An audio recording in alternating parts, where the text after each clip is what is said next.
Lesson 5, Unit 2, Semantic Jokes. This is in your manual, page 27. What is it supposed that you're going to do? Well, we have 22 or 24 jokes. You're supposed to laugh at them, but that is not mandatory. Okay? So let's read the definition here. What exactly is a joke? Why do we laugh at certain kinds of stories? And what are the essential characteristics of being funny? For humor to exist, there must be an essential incongruity, an unexpected conflict of or inconsistency between two ideas, which is resolved as a joke. This may come about because the punchline bears an unexpected relationship to the opening part of the story. Jokes often make use of synonym. Oh, and here comes semantics. Ambiguity, antonym, homophone, homonym, polysemy, and other semantic knowledge.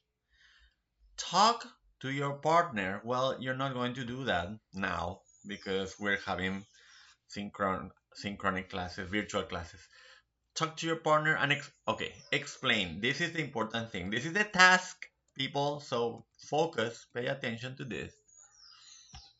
Explain the linguistic manipulation. What do I mean by linguistic manipulation? The use of synonym, ambiguity, antonym, homophone, homonym, polysemy, minimal pairs, idiomatic expressions, anything of the following jokes. Okay, but not only you're going to do that, you will also relate the linguistic manipulation to an associated linguistic branch. What are the branches? Phonetics, phonology, morphology, syntax, semantics, pragmatics, etc.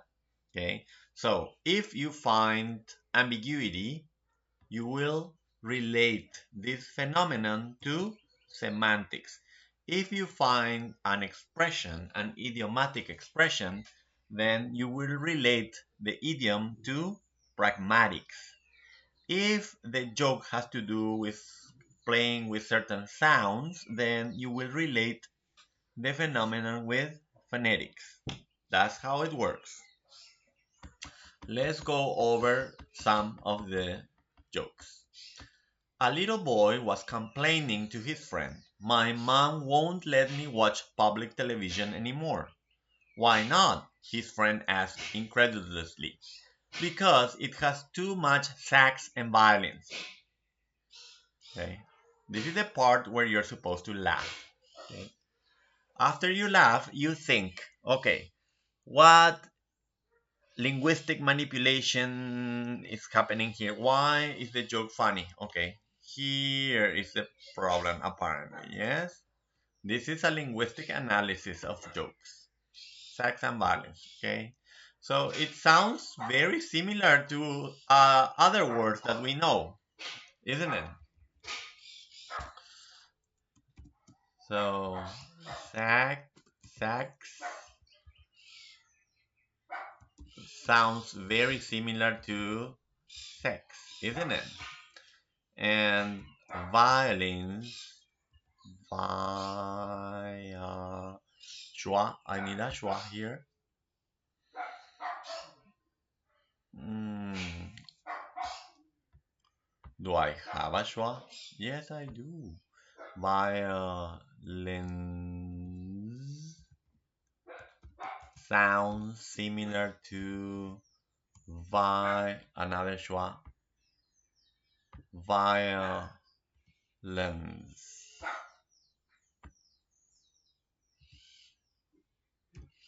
Violence.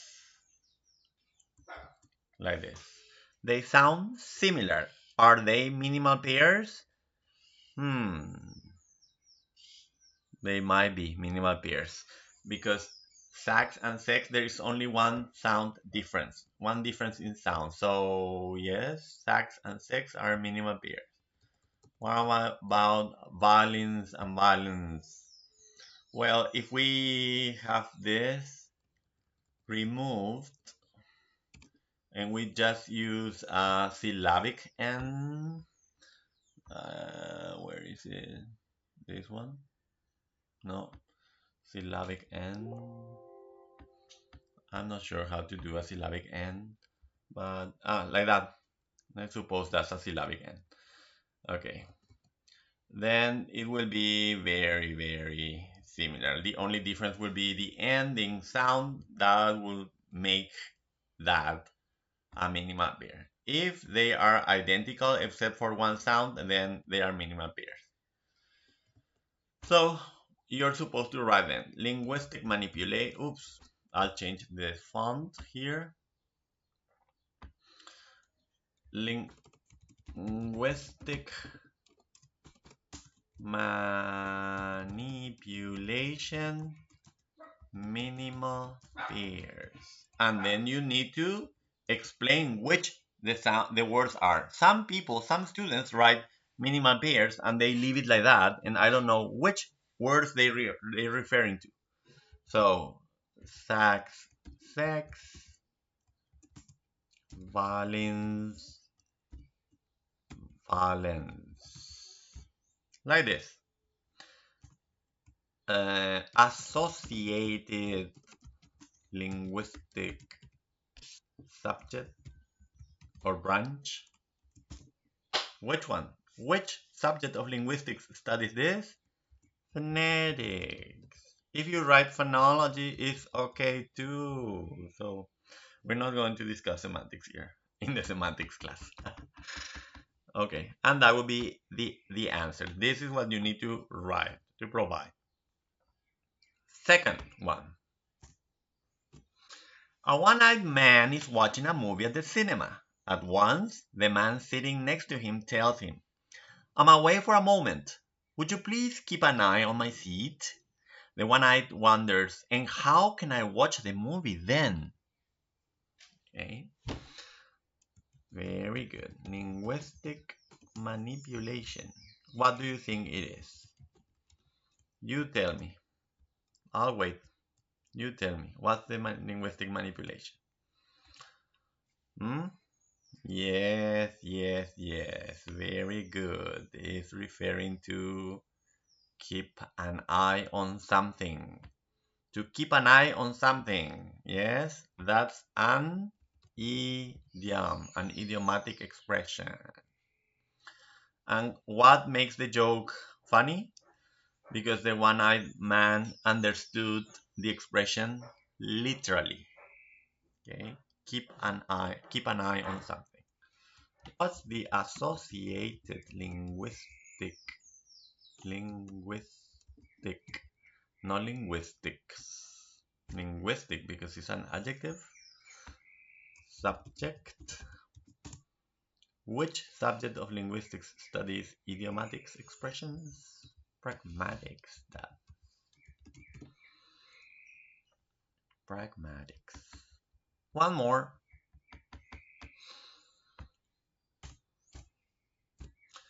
All right. A man calls at the central office of the local zoo. I'd like to talk to the most ferocious animal you have. Sorry, the line is busy. Okay, think. What do you think the answer is? Why is this a joke? Why is it funny?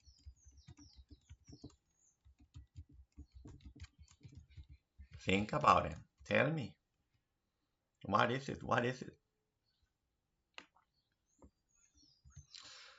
Okay. So where is the key? Where are the key words or expressions?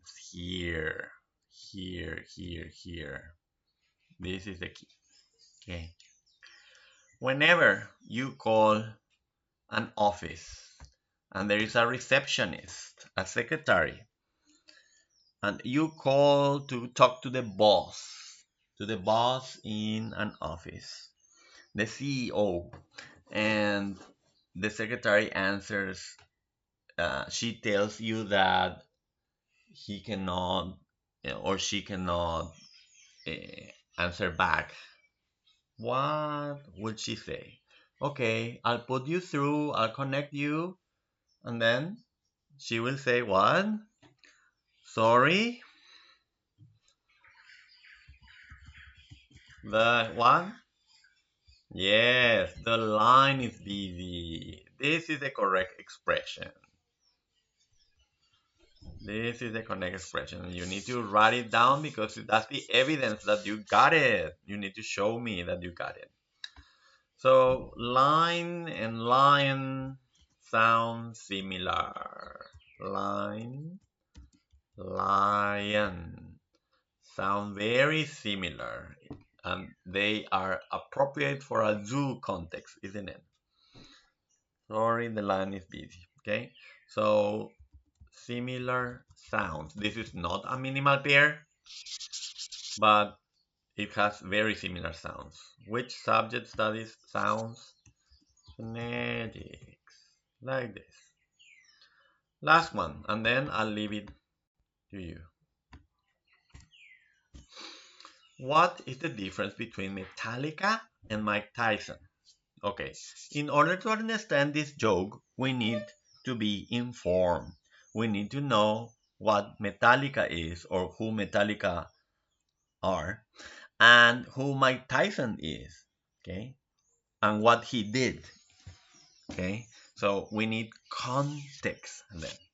If we know all that, then the joke is easier. Metallica leaves your ear ringing, and Mike Tyson leaves your ear in the ring, okay. So what is the linguistic manipulation here? Any word in particular? Yes, which one? Very good. Ringing, ring. Very good. Very good. What's the associated linguistic subject? Before that, we need to know the phenomenon here. Ringing is a verb. It comes, it's in present continuous. Let's make it infinitive. Ring, ring. Okay. One is the noise leaves your ear ringing, the noise in your ear, and the other one is the place where boxers are. Okay, so what do we call a word with multiple meanings? One again? Yes, you are right. It's homonyms. Very good. Yes, homonyms. And which subject of linguistics studies homonyms? You are right. It's semantics. Absolutely right. Okay. So this is the way you do it. Okay. You have many others, and you have some of them in Spanish as well. Okay. And the ones in Spanish were provided by my students. Okay. My students of semantics said, "Teacher, I have another joke for you." Okay. Like that. And then we'll have a quiz. So remember, this is important. Study a lot because we're having frequent quizzes. Okay. If you have questions regarding this lesson, please let me know. Okay. Goodbye. See you.